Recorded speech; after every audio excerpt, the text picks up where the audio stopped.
Hey everyone, welcome back to Corporate Decoder, the place where we try to make sense of the financial jungle with a little smirk and a whole lot of digging into those SEC filings. Lesaka Technologies is back with their latest 10. Kay and folks, strap in because this one has more twists and turns than a mountain road we are talking about. Massive. Revenue jumps, ambitious acquisitions, and some serious housekeeping with their internal controls.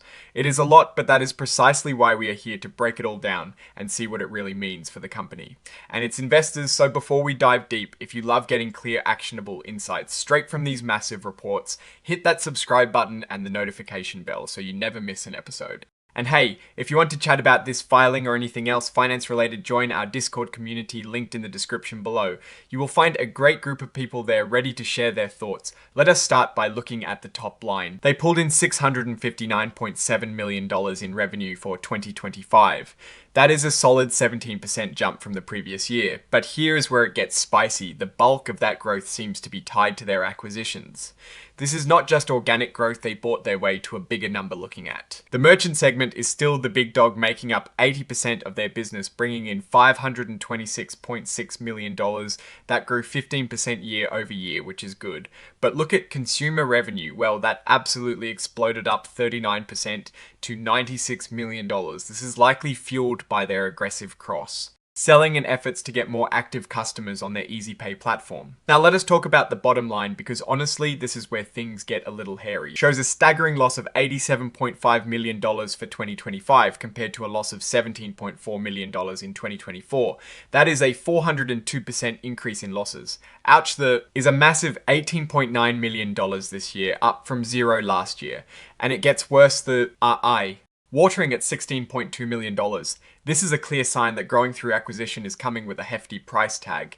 Their strategy is centered around building this financial technology ecosystem in Southern Africa and East Africa. They have three main segments: merchant consumer, and enterprise merchant is their cash cow, focusing on payments, and commerce enablement for businesses, big and small consumer targets, underserved individuals with banking, credit, and insurance. The enterprise segment deals with large organizations and government entities through their payment and utility solutions. They are also making a big play with the proposed acquisition of Bank Zero, which could be a game changer if it goes through, but acquisition comes with massive risks, and this filing does not shy away from that. They are very clear here. The Bank Zero deal has regulatory hurdles, and if it falls through, it could really hurt them. Add to that the integration of Adumo and Recharger, which have only recently been brought into the fold, and you have got a recipe for potential headaches. Financially, they are carrying a lot of debt. It shows nearly $189 million in long-term borrowings. That is a significant chunk of their balance sheet, and it comes with restrictive covenants, meaning they might not have the flexibility to do everything they want. Let us look at the numbers for the operations. In the merchant segment is up 15% to $526.6 million, driven by more devices and higher throughput thanks to Adumo.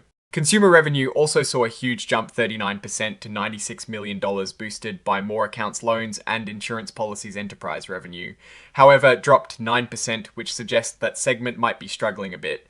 But when we look at, which is basically a measure of their operating profit before certain costs, it is up a healthy 37% to $50.7 million. This is a positive sign, showing that despite the big net loss, their core operations are generating more cash. However, their internal controls are a major red flag. It states that their internal controls were not effective as of the 30th of June 2025. They identify multiple material weaknesses, including issues with consumer lending payroll processing, goodwill impairment, business combinations, revenue recognition, and journal entries. Additionally, their auditor KPMG expressed an adverse opinion on the effectiveness of their internal controls.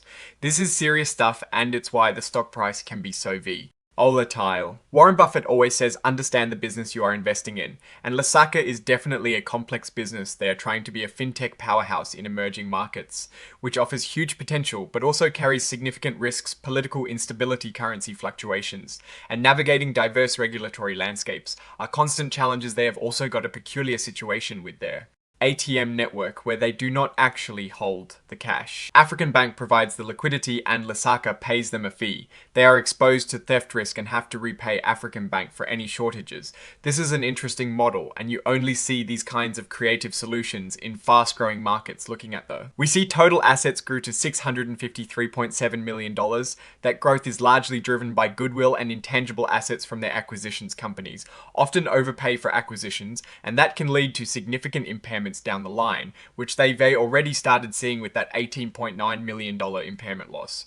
Here is my take on Lesaka Technologies. They are playing in a massive growth market with a bold strategy focused on acquisition and ecosystem.